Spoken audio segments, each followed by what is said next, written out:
তার আবেদন সর্বকালীন, তাই আশা করি বক্তব্য যখন চলতে থাকবে আমাদের এই বিষয়ে কোনো অসুবিধে হবে না যে দেখা যাচ্ছে না ছবি।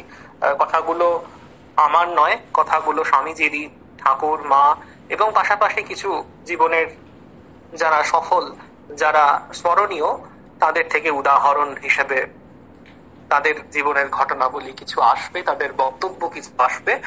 সুতরাং আমার মনে হয় না অসুবিধা হবে। উজুটি চরণ সার, এদের সম্বন্ধে নতুন করে কিছু আর বলার নেই। এরা বহু দিন ধরে, সেই কোভিডের সময় থেকে এরা শুরু করেছেন, তারও আগে থেকে সম্ভবত এরা শুরু করেছেন এই যে এদের প্রচেষ্টা ভক্তদের মধ্যে ঠাকুর, মা, স্বামীজির ভাব, আদর্শ সেটাকে ছড়িয়ে দেওয়ার। সেটা কিন্তু সফলভাবে এরা করে চলেছেন। এখনো পর্যন্ত এরা অনেকগুলি ভক্ত সম্মেলন সফলভাবে, সুষ্ঠুভাবে আয়োজিত করেছেন। বেলুর মঠে বোধহয় 2টি হয়েছে, যদি অতদূর মনে পড়ছে। প্রদীপ্ত 2টি বোধহয় হয়েছে। যাই হোক, আমি আর সে বিষয়ে যাচ্ছি না। মূলত আমাদের এই যে কর্মযোগের ক্লাস, এটি স্বামীজির যে কর্মযোগ, তার উপরে আমাদের একটা ক্রমানুসারে একটা বক্তৃতা চলছে। এর শেষ যে আলোচনা হয়েছিল সেটি হয়েছিল নভেম্বর মাস 2024 সাল। তারপরে একটা স্বাভাবিকভাবে বিভিন্ন অনুষ্ঠান চলছিল, পূজা ইত্যাদি, একটা গ্যাপ ছিল। আজকে খুবই ভালো দিন। এখানে যেখানে ছত্তিশগড়ে রয়েছি, এখানে নবরাত্রিটা খুব ভালো করে এরা সেলিব্রেট করে। সেই নবরাত্রির প্রথম দিন আজকে কর্মযোগের আমাদের যে আলোচনা হবে, মূলত 2 ভাগে আলোচনাটা আমরা আজকে করার চেষ্টা করব। মূল আলোচনাটা হবে স্বামীজির কর্মযোগ প্রসঙ্গে এই চ্যাপ্টার থেকে। 2 ভাবে আলোচনাটা হবে, 2টি পর্যায়ে। প্রথমত, কি করে আমরা আমাদের বর্তমান অবস্থাতে, যে অবস্থায় আছি, সেখান থেকে আরো ভালো করে নিজেদের কাজ সেটিকে সম্পাদন করতে পারি। এবং দ্বিতীয় পর্যায়ে আমরা একটু আলোচনা করতে চেষ্টা করব নিষ্কাম কর্ম সেটা আমাদের কি দেয়, আমরা আলটিমেটলি কি পাই নিষ্কাম কর্ম থেকে। বেশ, আমরা আমাদের আলোচনায় প্রবেশ করছি। সর্বপ্রথম স্বামীজি একটা জিনিস আমাদের শেখাচ্ছেন, কোন প্রকার কর্তব্য কর্মই তুচ্ছ নয়। কোন প্রকার কর্তব্য কর্মই সেটিকে তুচ্ছ বলা যায় না। এই চিন্তা ভাবনাগুলোতে আমাদের বারবার ফিরে আসতে হবে। আজকের দিনেও আমরা কিন্তু এই ভাবনাগুলোতে অভ্যস্ত নই। আমরা নিজেদের আধুনিক মনস্ক বলে পরিচয় দিয়ে থাকি, কিন্তু আজও আমাদের এই ভাবনাগুলো, যখনই আমরা স্বামীজিকে পড়তে বসি, দেখা যায় স্বামীজি কিন্তু আমাদের থেকে বেশি আধুনিক ছিলেন। আমাদের চিন্তা ভাবনার মধ্যে কোথাও এই কাজটা থাকে, এই কাজের একটা যে উচ্চ স্তরের কাজ বা নিম্ন স্তরের কাজের একটা বিচার কোথাও হয়ে যায়, অজান্তেও হয়তো বা জেনে শুনেই হয়তো। কিন্তু স্বামীজি সেই তখন বলছেন, নিম্নতর কার্য করে বলিয়াই একজন যে উচ্চতর কার্য করে তাহার তুলনায় নিম্ন স্তরের হয় না। অদ্ভুত কথা। কেউ ছোট কাজ করলেই যে ছোট হয়ে যায় তা নয়। এই চিন্তা ভাবনাগুলো আমাদের কিন্তু বারবার পর্যালোচনা করা প্রয়োজন। আমাদের সমাজে আজও কিন্তু এই ধরনের ধারণা রয়েছে। কেউ কোনো কাজ, সেটি যদি খুব সাধারণ কাজ হয়, তাহলে আমরা তাকে খুব বিশেষ গুরুত্ব দিই না। এই ভাবনাগুলো কিন্তু আজও দেখা যায় আমাদের মধ্যে রয়েছে, যেখানে স্বামীজি এগুলোকে বলছেন একেবারে কত আধুনিক চিন্তা ভাবনা, কত উচ্চতর দৃষ্টিভঙ্গি থেকে তিনি যেন সেই কথাগুলো আমাদের বলছেন। আমরা যদি এগুলি মেনে চলতে পারি তাহলে আমাদেরই মঙ্গল এবং সমাজেরও মঙ্গল।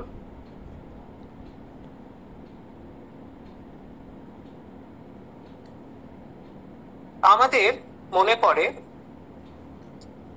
স্বামী সর্বপ্রিয়ানন্দজি, আপনারা সবাই তার সঙ্গে পরিচিত, ইউটিউবে বা সাক্ষাতে তার অসাধারণ বক্তৃতাগুলি শুনে থাকেন। মহারাজের সঙ্গে আমাদের সাক্ষাৎ অনেক আগে। মহারাজ তখন সন্ন্যাসী, সারদা পীঠে রয়েছেন, কলেজে রয়েছেন এবং তারপরে সারদা পীঠে ক্লাস নিচ্ছেন। তারপরে ট্রেনিং সেন্টারে আচার্য হিসেবে তিনি রয়েছেন, তার কাছে আমরা শাস্ত্র পাঠ করছি। মহারাজের সঙ্গে নিভৃত আলাপচারিতা একেবারে, যখন আমরা ছাড়া, যারা ব্রহ্মচারী তারা ছাড়া কেউ আর সেখানে নেই, সেরকম যে আচার্যের সঙ্গে যে একান্ত আলাপচারিতার সুযোগ হয়, সেখানে মহারাজ বলেছিলেন যে তার প্রথম ডিউটি কি ছিল সঙ্গে জয়েনিং করার, মানে সঙ্গে যোগদান করার পরে প্রথম ডিউটি হচ্ছে ওই ঠাকুর ঘরে বাসন মাজা, তারপরে ডিউটি হলো ছাত্রাবাস দেখাশোনা করা। এইভাবে তার জীবন শুরু হচ্ছে। আমাদের সংঘের এই যে আদর্শ, স্বামীজির প্রবর্তিত কর্মযোগ, যেটা আমরা থিওরি আজকে আলোচনা করব, বুঝতে হবে আমরা কিন্তু এই সংঘের মাধ্যমে সেটা কিন্তু অনবরত করে চলেছি। এবং আপনারাও যারা বিভিন্ন ভাবে আমাদের ভাবধারার সঙ্গে যুক্ত, তারা সেটা কিন্তু উপলব্ধি করেন যে কর্মযোগ স্বামীজি যেটা ইন্ট্রোডিউস করলেন সেটা কিন্তু আজও চলেছে। আমাদের কোন ছেলে যখন সে জয়েন করলো, যোগদান করলো সংঘে, তাকে সব রকম কাজের জন্য তৈরি করা হয়। সমস্ত কাজ, সেটা শাস্ত্র পাঠ থেকে শুরু করে একেবারে নিজের স্বাবলম্বী হওয়ার কাজ, নিজের রান্নার জোগাড়টুকু করা, ঘরদোর পরিষ্কার করা, টয়লেট পরিষ্কার করা, ছোটখাটো জিনিসপত্র সারিয়ে নেওয়া যাতে হয়। একটা স্বয়ং সম্পূর্ণ মানব তৈরি করা, এবং সেখানে কোনো কাজই কিন্তু ছোট নয়। আমার মনে আছে আমাকে একজন সাধু শিখিয়েছিলেন যে দেখো, প্রতিদিনকার যে খাবার, যে বাসনগুলো, সেগুলো প্রতিদিন নিজে খানিকটা পরিষ্কার করে রাখবে। যদি কাজের লোক থাকে খুব ভালো কথা, কিন্তু কখনো তার উপরে নির্ভর করবে না। একেবারে হোস্টেল লাইফে যেরকম আমাদের শেখানো হয়, ঠিক সেটা আমরা ছোটবেলায় সবাই শিখেছি, ঠিক সেরকম নিজের থালা বাসন ইত্যাদি নিজে পরিষ্কার করে রাখা। দ্বিতীয়বার যদি কেউ করে ঠিক আছে, খুব ভালো, কিন্তু সে যখন প্লেটটা বা বাটিটা পাবে তখন কিন্তু এক রাউন্ড পরিষ্কার করা হয়ে গেছে, প্রথম ধোয়ার কাজটা কিন্তু হয়ে গিয়েছে। এরকম ছোট্ট ছোট্ট জিনিস, এই কাজগুলো কখনোই আমাদের কিন্তু এটা মনে করায় না যে এই কাজটা খুব তুচ্ছ, খুব ক্ষুদ্র। বরঞ্চ প্রতিটি কাজ নিখুঁত ভাবে করা একটা অভ্যাস, সেটা কিন্তু আমাদের একাগ্রতায় সাহায্য করে। বেলুড় মঠের একেবারে প্রারম্ভিক দিনগুলোর কথা এই প্রসঙ্গে মনে পড়ছে। একদিন মহারাজ, অর্থাৎ রাজা মহারাজ, তিনি সবাইকে ডেকে পাঠালেন, যত মঠে যখন যত ছিল ব্রহ্মচারীরা, সাধুরা। সকালবেলা সকলের কিছু ডিউটি থাকতো, তার মধ্যে একটা ছিল রান্নার জন্য, ঠাকুরের ভোগের জন্য তরকারি কোটা।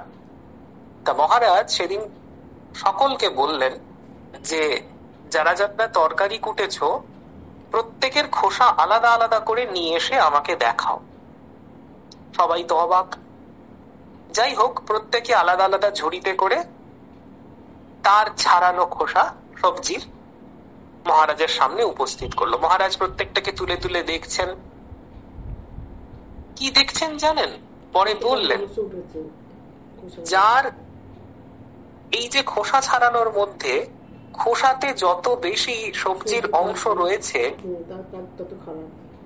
তার মন তত কাঁচা। আর যে সবজির খোসা ছাড়াতে গিয়ে যত নিখুঁত ভাবে কেবল খোসাটুকুই বাদ দিতে পেরেছে, তার মন তত বেশি একাগ্র হয়েছে, তার মনে তত গভীর ভাবে ধ্যান জপ হয়।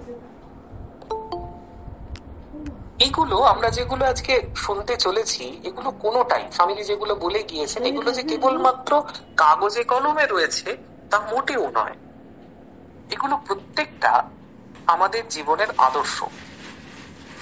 প্রতিটি কর্ম আমরা চেষ্টা করব যতটা সম্ভব নিখুঁত করা। সেটাই হচ্ছে তপস্যা, সেটাই হচ্ছে আরাধনা। এবং এই যে কাজের ছোট বড় না বাছা, এটাই না আমাদের দৃষ্টিভঙ্গিকে ঠিক ঠিক আধুনিকতা দান করে।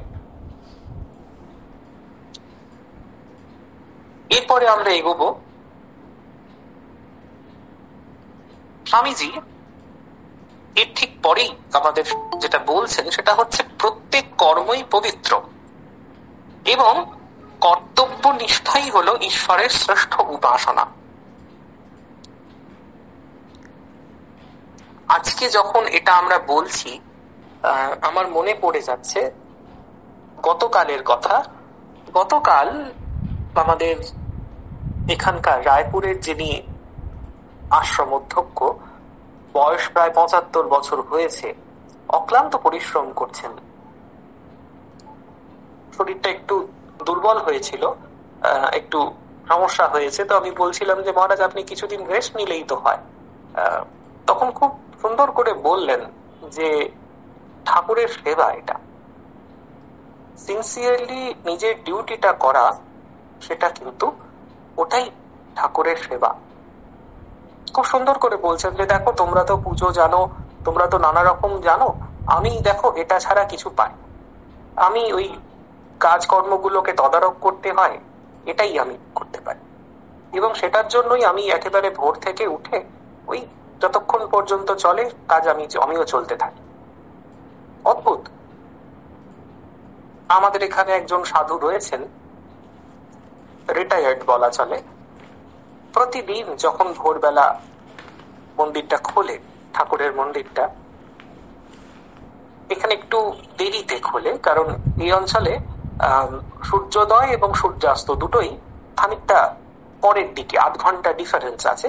সেই হিসাব করে এখানে আমাদের মঙ্গল আরতি হয় সকালে ৫টায়, বিকালবেলা মন্দির খোলে ৪টে। আমি বিকালে সবসময় দেখার সুযোগ হয়নি, বিকালেরটায় পরে আসছি। ভোরবেলা আমি একদিন নয়, প্রতিদিন আমি তাকে দেখেছি। মন্দির খোলার সঙ্গে সঙ্গে প্রথম যে ভক্ত ঠাকুরের প্রবেশ করে তিনি হচ্ছেন ওই মহারাজ। তারও বয়স হয়েছে, তিনিও ৭৫ বা তদূর্ধ্বে রয়েছেন, কিন্তু প্রতিদিন এর কোনো ব্যত্যয় আমি দেখিনি। এটা কখনো হতে হয়নি এরকম আমি দেখিনি। প্রতিদিন আমি দেখেছি ঠিক উনি মন্দির খোলার পরই তিনি প্রবেশ করেন। বিকালে সবসময় দেখা সম্ভব হয়নি, তবু তার মধ্যে যখনই দেখেছি সেখানেও সেই একই নিয়ম। যেই বিকাল ৪টের সময় দরজা খুলে গেল, সর্বপ্রথম উনি গেলেন, উনি গিয়ে ঠাকুরকে প্রণাম করছেন।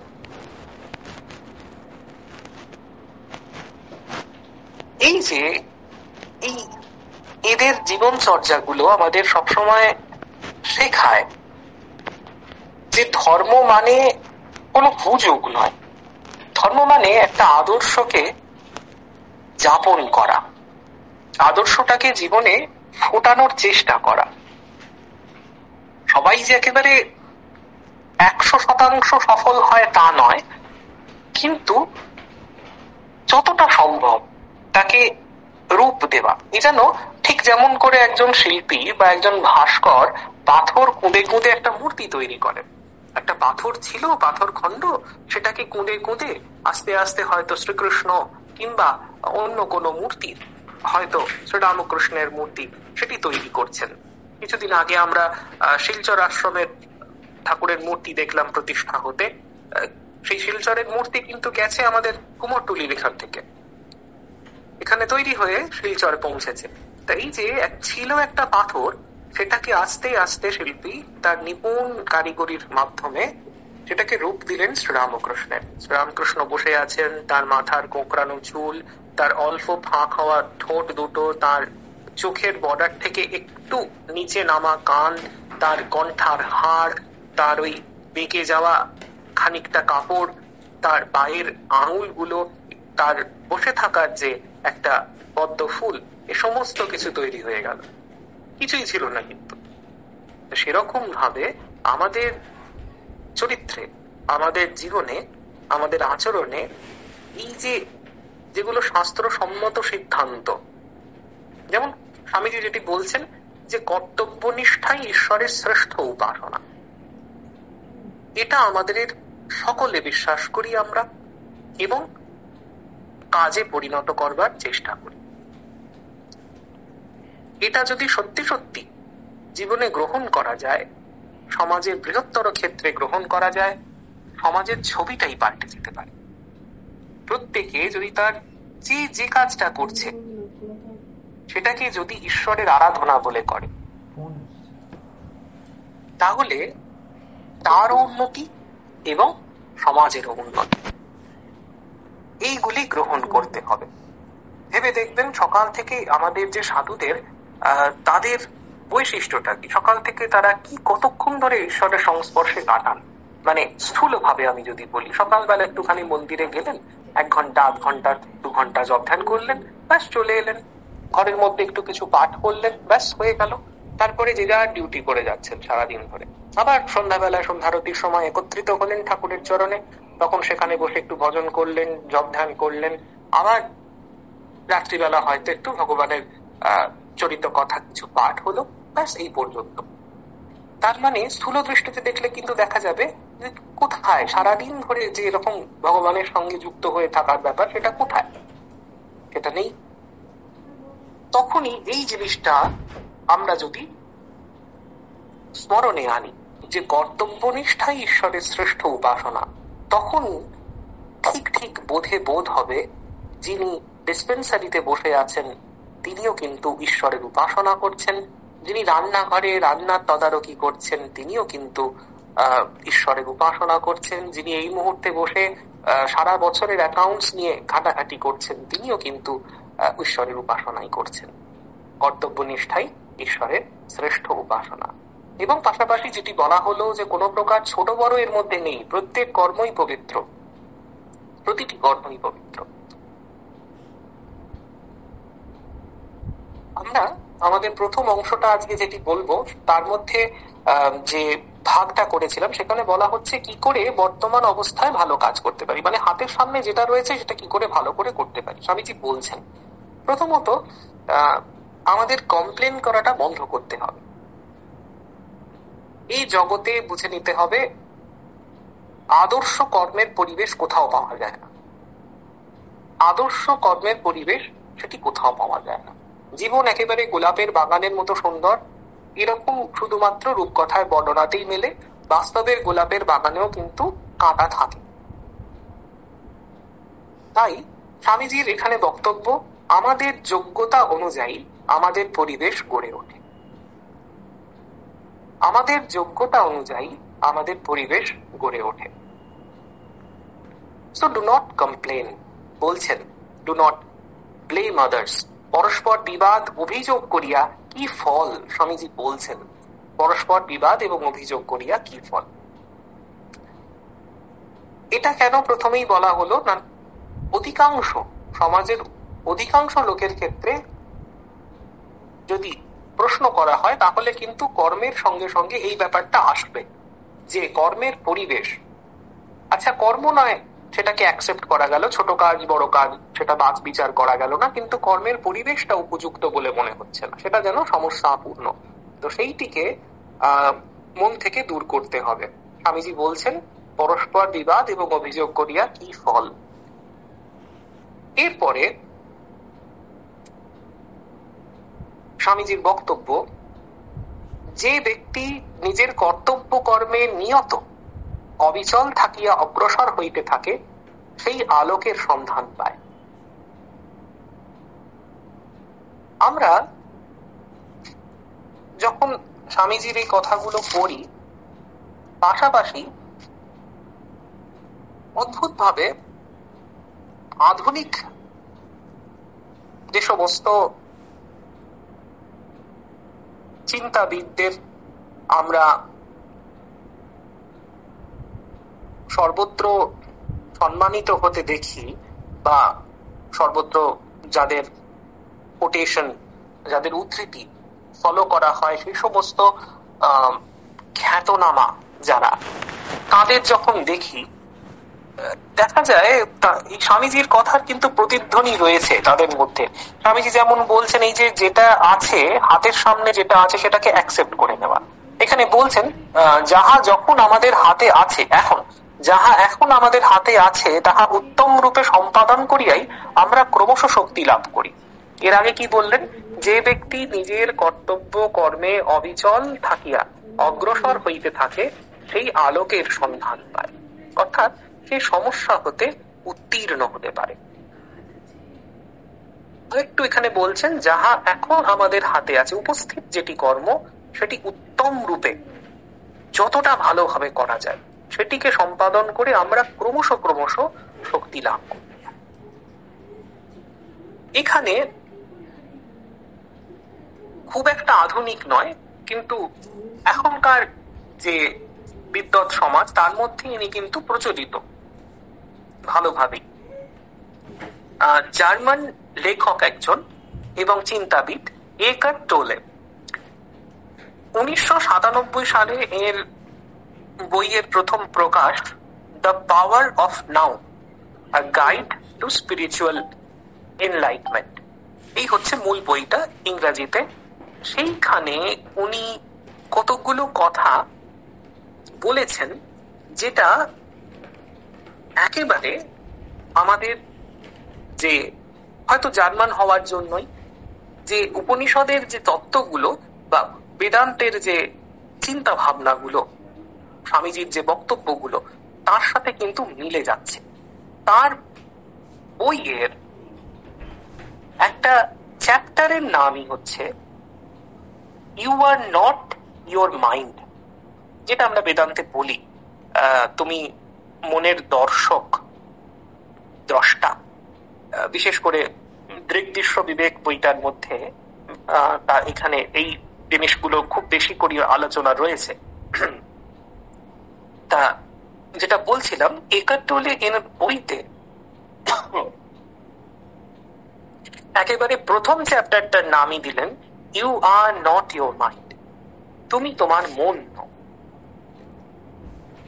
পরে ভেতরে এই কথাগুলো লিখলেন যে whatever the present moment contains accept ইট,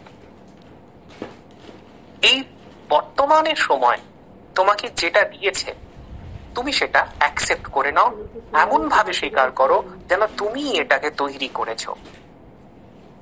পরে বলছেন always work with it, not against it. এই বর্তমান তোমাকে যা এনে দিয়েছে, তোমার সামনে যা উপস্থিত করে দিয়েছে, সেটাকে গ্রহণ করো, সেটাকে রিফিউজ করো না। বলছেন make it your friend and ally, not your enemy. This miraculously transform your whole life. এই যে বর্তমানকে অ্যাকসেপ্ট করে নেওয়ার ক্ষমতা, স্বামীজিকে আরেকবার কিন্তু এখানে দেখবো, স্বামীজি কি বলছেন? যাহা এখন আমাদের হাতে আছে তাহা উত্তম রূপে সম্পাদন করিয়াই আমরা ক্রমশ শক্তি লাভ করি। বাংলায় এই ধরনের বই খুব বেশি হয় না, তবু একটা বই এর নাম করতেই হবে। বইটির লেখকের নাম এই মুহূর্তে মনে পড়ছে না। বইটি কয়েকটি খণ্ড রয়েছে, আমি কেবলমাত্র প্রথম খণ্ডটি পড়তে পেরেছিলাম এখনো পর্যন্ত। বইটির নাম হতাশ হইনি। সেই হতাশ হইনি বইটিতে লেখক তার নিজের জীবনের বক্তব্য বলে যাচ্ছেন, কিভাবে তিনি স্ট্রাগল করে করে করে করে তিনি এগুচ্ছেন। সেখানে একটা জিনিস এই স্বামীজির বক্তব্যের সাথে একার্ট টোলের বক্তব্যের সঙ্গে একটা জিনিস একেবারে একই সূত্রে চলে আসে। একটা জিনিস যিনি বলছেন সেটি হচ্ছে সামনে যে অপরচুনিটি আসবে সেটাকেই গ্রহণ করতে হবে, সেটাকেই গ্রহণ করতে হবে এবং নিজের সবটুকু সেখানে দিতে হবে। এখানে এখন প্রশ্ন উঠতে পারে, আমরা নিজের সবটুকু কি করে দিতে পারি? নিজের সবটুকু কি করে দিতে পারি সেটা স্বামীজি আমাদের শেখাবেন। স্বামীজি বলছেন, মনকে বশে রাখিয়া আমরা যে কাজ করি সে কাজই অনাসক্তি ও আনন্দের কারণ হয়। মনে রাখবো, আমরা আলোচনার এই প্রসঙ্গে আছি যেখানে আমরা শিখছি কি করে আমরা আমাদের বর্তমান অবস্থায় ভালো করে কাজটাকে করতে পারি। সেইটে স্বামীজি বলছেন, মনকে বশে রাখিয়া আমরা যে কাজ করি সে কাজই অনাসক্তি ও আনন্দের কারণ হয়। মনকে বশে রাখার কথা। আমি আবার পাশাপাশি চলে যাব জার্মান চিন্তাবিদের কাছে, একার্ট টোলে। তার quotation, wherever you are, be there totally. তুমি যেখানেই থাকো না কেন নিজের সম্পূর্ণটা দাও। ইচ্ছা শক্তির নিয়ন্ত্রণ, স্বামীজি এটি বলছেন যে যদি কেউ নিজের ইচ্ছা শক্তিকে নিয়ন্ত্রণ করতে পারে সে কিন্তু তার নিজের ক্ষমতাটাকে বাড়াতে পারে।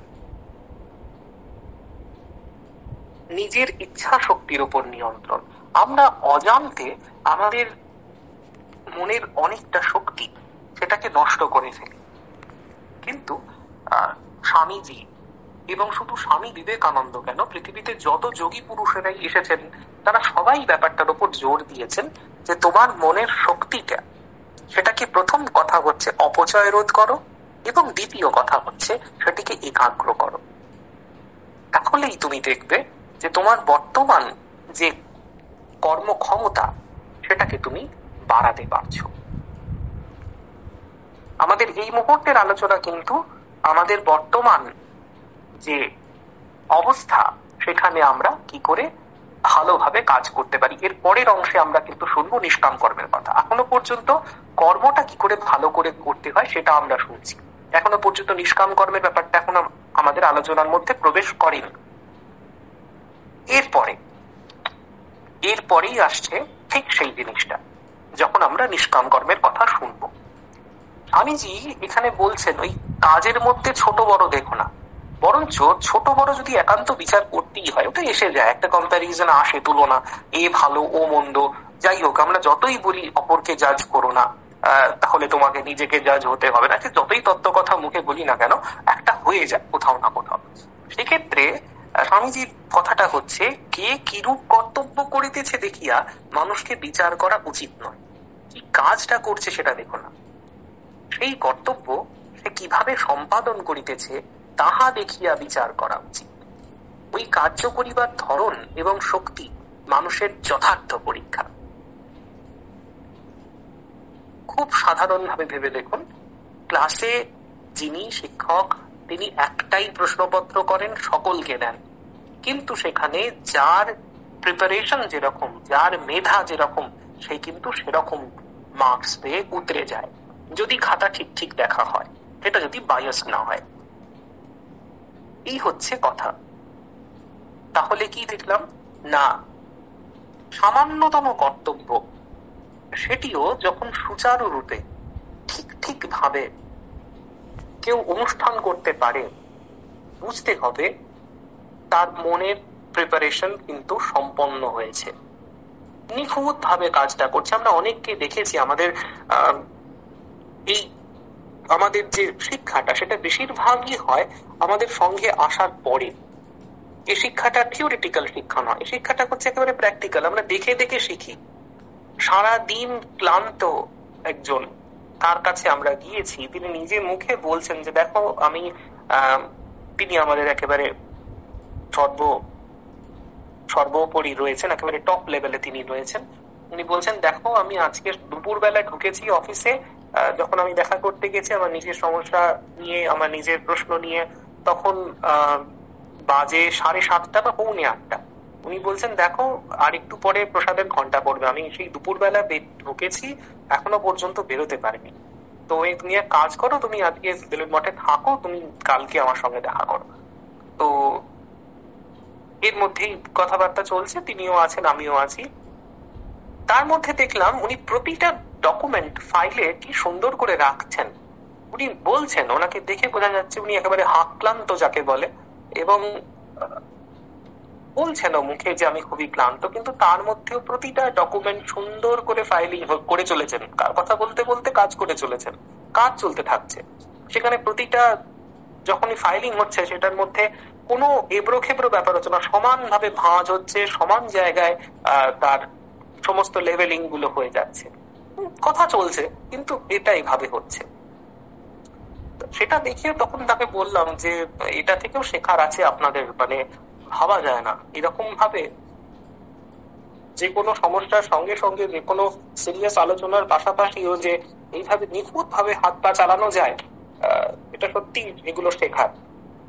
তা এটাই আমি দেখেছি, এরকম অনেক, একজন শুধু না, অনেককে হয়তো একটা ডকুমেন্ট সেই মুহূর্তে একটা চিঠি হয়তো সিগনেচার করতে হবে, সই করতে হবে, কোনো একটা বিষয় এসেছে, লিগাল ম্যাটার, পুরোটাকে সেটাকে দাঁড়িয়ে এমন পড়লেন, ওখানে দাঁড়িয়েই পড়ছেন, সেই যতক্ষণ পড়ছেন ততক্ষণ মনে হচ্ছে জগতের আর কিচ্ছু নেই, দরজা জানলা চেয়ার টেবিল পৃথিবীতে যে লোক যে দাঁড়িয়ে আছে অফিসে 4-5 জন, কেউ নেই, কিছু নেই। যখন পড়ছেন তখন এমন খুঁটিয়ে পড়ছেন, প্রতিটা শব্দ পড়ে নিচ্ছেন। এইগুলোই আমরা একটু আগে একটা উদাহরণ দিয়েছি যে সবজির খোসা ছাড়ানো, এরকম সমস্ত সমস্ত কর্মের মধ্যে যখন পুজোর আসনে কেউ রয়েছেন, একেবারে জগৎ যেন অদৃশ্য হয়ে গেছে সামনে থেকে, সমস্ত মন প্রাণ দিয়ে কর্মটা করা, এটাই হচ্ছে ঠিক ঠিক কর্ম। আমাদের সংঘের ভাইস প্রেসিডেন্ট ছিলেন স্বামী ওমকারানন্দজি, একে আমি দেখার সুযোগ পাইনি, কিন্তু এর গল্প শুনে বড় হয়েছি। ওমকারানন্দজি মহারাজ ইনি বলতেন যে দেখ, ওই কর্ম করা মানে যদি হলো, মানে কর্মযোগ মানে যদি হলো শুধু কাজ করা, তাহলে বলতে হবে সব থেকে বড় কর্মযোগী হচ্ছে হাওড়া স্টেশনের কুলিটা, কারণ সারাদিন সে মাল বয়ে চলেছে। কিন্তু তা তো নয়, কর্মযোগ মানে কেবলমাত্র কাজ করা না। কর্মযোগ বলতে যেটা বোঝায় সেটা হচ্ছে একটা আদর্শ নিয়ে কাজ করা, একটা আদর্শের জন্য কাজ করা, নিজের কাজের মধ্যে দিয়ে একটা আদর্শকে ফুটিয়ে তুলতে, রূপ দিতে চেষ্টা করা, সেটা কর্মযোগ। কার্য করিবার ধরন এবং শক্তি মানুষের যথার্থ পরীক্ষা, এটাই হচ্ছে কথা। হ্যালো, শোনা যাচ্ছে তো? শোনা যাচ্ছে। আমার হঠাৎ করে মনে হলো, ঠিক আছে। এর পাশাপাশি কর্মে নিষ্কাম কর্ম আমাদের কি দেয় অংশে এসে গেছি। বলছেন যে ব্যক্তি স্বেচ্ছায় ভালোবাসার সঙ্গে কাজ করে ফলাফলের প্রতি তার দৃষ্টি থাকে না, কেননা সে একটা আদর্শের জন্য কাজ করছে।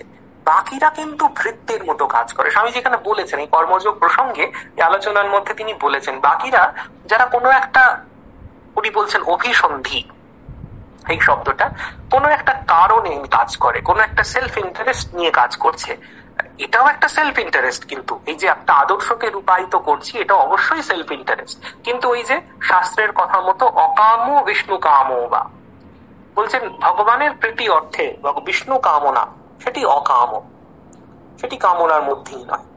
মিছরির রুটি উল্টো করে খাও বা সিধে করে খাও, সেটি সব সময় মিষ্টিই লাগবে। সেরকমই এই যে ভগবানের কথা, হিঞ্চে শাকের উদাহরণটা বেশি প্রপার, সেখানে বলা হচ্ছে হিঞ্চে শাক শাকের মধ্যে নয়, মিছরি মিষ্টির মধ্যে নয়। তা এই যে ভগবত প্রীত্যর্থ কর্ম, ভগবত প্রীত্যর্থ সংস্কৃত শব্দ মানে হচ্ছে ভগবানের প্রীতির জন্য কর্ম, এটা কিন্তু অভিসন্ধি, কিন্তু অবশ্যই বলতে হবে এটা একটা ভালো অভিসন্ধি, শ্রেষ্ঠ অভিসন্ধি, একটা আদর্শ এটা। সেরকমই আমাদের সমস্ত কাজ ঠাকুর মা স্বামীজির জন্য করছি এরকম ভেবে যদি করা যায়, এমনকি যে যার অফিসের কাজ সেটাও যদি এরকম একটা বুদ্ধি নিয়ে করা যায় যে আমি যাই করি না কেন সেটা ঈশ্বরের জন্য, তখনই কিন্তু সেটা কর্মযোগ হচ্ছে। নিষ্কাম কর্ম আমাদের কি দেয়? স্বামীজি এই যে কর্ম যোগ প্রসঙ্গে তার মধ্যে সব থেকে ভয়ঙ্কর যে লাইনটা সেটা হচ্ছে, কর্মের দ্বারা কখনো পূর্ণতা লাভ করা যায় না। মারাত্মক কথা। কর্মের দ্বারা কখনো পূর্ণতা লাভ করা যায় না। আমরা অনন্তকাল কাজ করিয়া যাইতে পারি, কিন্তু এই জটিল সংসার যন্ত্র হইতে বাহির হইবার পথ আমরা পাইব না। আমরা ক্রমাগত কাজ করিয়া যাইতে পারি, কিন্তু কাজ কখনো শেষ হইবে না। এই হচ্ছে কর্মের যথার্থ স্বরূপ। কিন্তু এর সমাধান তাহলে কোথায়? স্বামীজিকে ধরলে, প্রশ্ন করলে আমরা কি উত্তর পাবো? যে আরে মশাই, তাহলে আপনি ইন্ট্রোডিউস করলেন কেন কাজ করার কথা? উত্তর হচ্ছে এটাই, যে কর্ম যখন নিষ্কাম হচ্ছে, অভিসন্ধি রহিত হচ্ছে, মানে অভিসন্ধি ছাড়া হচ্ছে, তখন সেটা কর্ম হচ্ছে না। বলছেন, যে কাজ মানব জাতির ও প্রকৃতির উদ্দেশ্যে স্বেচ্ছা প্রণোদিত ভাবে, স্বেচ্ছা প্রণোদিত, ভলেন্টিয়ারি, এইভাবে যখন করিয়া দেওয়া হয়, তাহাই আসক্তি বা বন্ধনের কারণ হয় না। তখনই ওই সংসার যন্ত্রের মধ্যে ঘুরে ঘুরে মরার ব্যাপারটা থাকে না। সেই কর্ম যেটা ওই ফলাভিসন্ধি রহিত, অর্থাৎ ফলের জন্য হচ্ছে না। একটা ফল আমরা চাইছি নিঃসন্দেহে, একেবারে শূন্য তো হতে পারে না। এতক্ষণ কি চাইছিলাম, যে নিজের ভালো হোক ইত্যাদি ইত্যাদি। স্বামীজি বলছেন এর জন্য এই যে প্রত্যাশা, তার জন্য মানুষ অপরকে ঠকাতেও তৈরি হয়ে থাকে, প্রতারণা করতেও তৈরি হয়ে থাকে। সেই সময় স্বামীজি বলছেন, আজকে তো আকচার দেখা যায়, কিন্তু সেই সময় স্বামীজি বলছেন যে প্রতারণা কত সহজে করে, যখন মানুষের কাছে একটা তার নিজস্ব একটা উদ্দেশ্য থাকে। কিন্তু সেই কর্ম যখন আমরা আমাদের মতন একটা আদর্শের উদ্দেশ্য নিয়ে করছি, আমাদের উদ্দেশ্যটা কি থাকছে না, এই যে আমরা নিষ্কাম কর্ম করব, একটা কর্ম করব যেটা আমার নিজের জন্য করব না, ঠাকুরমা স্বামীজিকে সেবা করছি সেই বুদ্ধি নিয়ে আমি কর্মটা করব, তখন কি হয়ে যাচ্ছে, সেটা আমাদের কর্মযোগ হচ্ছে, যেটা ঈশ্বরের সাথে আমাদের যুক্ত করছে। কর্মীর হচ্ছেন ঈশ্বর, কর্মফলদাতা, তার সাথে আমাদের যুক্ত করে দিচ্ছেন। আর ঈশ্বরের সাথে যোগ মানে সেটা কিন্তু সংসারের সাথে বিয়োগ হয়ে যাচ্ছে। আমরা মুক্তির দিকে এক ধাপ করে এগিয়ে চলেছি। তখন কিন্তু ওই আগে যেটি বললেন যে কর্ম, সেটি আমাদের পূর্ণতা দিতে পারে না কখনো, সেটার সঙ্গে সঙ্গে সমাধান হয়ে গেল এখানে, যে এখানে যেহেতু কর্মটা কর্মযোগ হচ্ছে, তাই সেটি আমাদের পূর্ণতার পথে নিয়ে চলেছে। এইতে সমাধান এখানে। কর্মযোগ প্রসঙ্গের মধ্যে সব থেকে কঠিন যে জায়গাটা, সেটা হচ্ছে এই জায়গাটা, কর্মের দ্বারা কখনো পূর্ণতা লাভ করা যায় না। আমরা অনন্তকাল কাজ করিয়া যাইতে পারি, কিন্তু এই জটিল সংসার যন্ত্র হইতে বাহির হইবার পথ পাইব না। আমরা ক্রমাগত কাজ করিয়া যাইতে পারি, কিন্তু কাজ কখনো শেষ হইবে না। আর সমাধান কোথায়? সমাধান হচ্ছে মানব জাতির প্রতি ভালোবেসে কাজ, স্বেচ্ছা প্রণোদিত ভাবে কাজ। স্বামীজি, আমার সময় বোধহয় হয়ে আসছে, স্বামীজির কবিতার কয়েকটা লাইন, শেষের দিকের কয়েকটা লাইন বলে আমি শেষ করতে চাই। সখার প্রতি, যতদূর যাও বুদ্ধি রথে করি আরোহণ, এই সেই সংসার জলধি দুঃখ সুখ করে আবর্তন। পক্ষহীন শোনো বিহঙ্গম, এই যে নহে পথ পালাবার, বারংবার পাইছ আঘাত, কেন করো বৃথা উত্তম। ছাড়ো বিদ্যা জপ যজ্ঞ বল, স্বার্থহীন প্রেম যে সম্বল। দেখো শিক্ষা দেয় পতঙ্গম, অগ্নিশিখা করি আলিঙ্গন। রূপমুগ্ধ অন্ধ কীটাধম, প্রেম মত্ত তোমার হৃদয়। হে প্রেমিক, স্বার্থ মলিনতা অগ্নিকুণ্ডে কর বিসর্জন।